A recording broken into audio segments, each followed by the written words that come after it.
I said, that sounds like a torture program to me. And he goes, no, it's not torture. The president approved it and the Justice Department approved it, and we're gonna start on it. I said, I don't know. I think I have a problem with that. Let me think about it for an hour. So I went back up to the 7th floor. There was a very senior CIA officer up there who I had worked for 10 years earlier.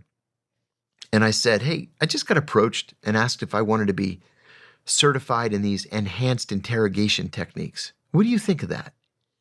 And he said, first of all, let's call a spade a spade. This is a torture program. And you know how these guys are, he says. Somebody's going to go overboard and they're going to kill a prisoner. And when that happens, there's going to be a congressional investigation and then a Justice Department investigation, and somebody's going to go to prison. You want to go to prison? And I said, no, I don't want to go to prison. So I went back downstairs. I said, this is a torture program. I want nothing to do with it. So they asked 14 people, and I'm sorry to say that I was the only one who said no. 2 of us said no in the beginning, and then 1 changed his mind. But I was the only one in the end that said no. I'm glad I did. In retrospect, I was right. They were wrong. But things got much, much worse before they got any better. How so? Well, they started torturing Abu Zubaydah on the 2nd of August, 2002. And it was a slippery slope. They did many, many, many things, not just to Abu Zubaydah, but to most, if not all, of our high-value prisoners that were never authorized by the Justice Department or by the president. You know, you can't force hummus up someone's rectum, for example, right? You can't play Russian roulette with them. You can't, they learned Abu Zubaydah had an irrational fear of insects. And so they put him in a coffin and they dumped a box of cockroaches in there with him and then closed the coffin. And they left him in there for 10 days just with a diaper. You can't do that. Nobody told you you had permission to do something like that. And waterboarding was supposed to be the ultimate technique. But there were a couple that were clearly worse than waterboarding. Sleep deprivation, right? We know from the American Psychological Association, which has done studies on this kind of thing, that people begin to go insane at 7 days with no sleep.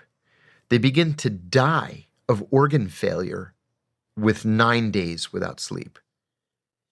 The CIA was authorized to keep prisoners awake for 12 days. People died from sleep deprivation. Another one was something called the cold cell, where they strip the prisoner naked, they chain you to an eye bolt in the ceiling so that you can't sit or lay or get comfortable in any way. They chill your cell to 50 degrees Fahrenheit, and then every hour, somebody goes in and throws a bucket of ice water on you. We murdered 2 prisoners with that technique. That was never approved as a technique. So we did all kinds of stuff. There was another thing, a technique that was considered to be kind of a mild, no big deal kind of thing called walling, where they roll up a towel and put it around your neck, and then they shove you into a wall, right? Well, the wall, it's a, what do you call it? Fiberboard. Piece of plywood, whatever. There's a little bit of give, and they have the towel so that you don't get whiplash. But they never used a towel. They never used anything around the neck. And it wasn't a plywood wall. It was a concrete block wall. And now we have, for example, Mohammed Attar, the nephew of Khalid Sheikh Mohammed, who was slammed so mercilessly against the wall that he's now brain damaged to the point where he can't participate in his own defense. Mm-hmm. They gave him permanent, lifelong brain damage. Where does it say you were authorized to do that? So it really was a slippery slope, and nobody was ever punished. Nobody will ever be called to account. Just recently, we're filming this in early September, the last week of August of 2023, the Defense Department admitted that they cannot try Ramzi bin Ashib, one of the 9/11 co-conspirators. They cannot try him because he's insane. He's clinically insane. Why is he insane? Because of sleep deprivation. Do you think that's bullshit, though? No, because this is the Pentagon's psychiatrist who's saying he's insane, not his defense attorneys.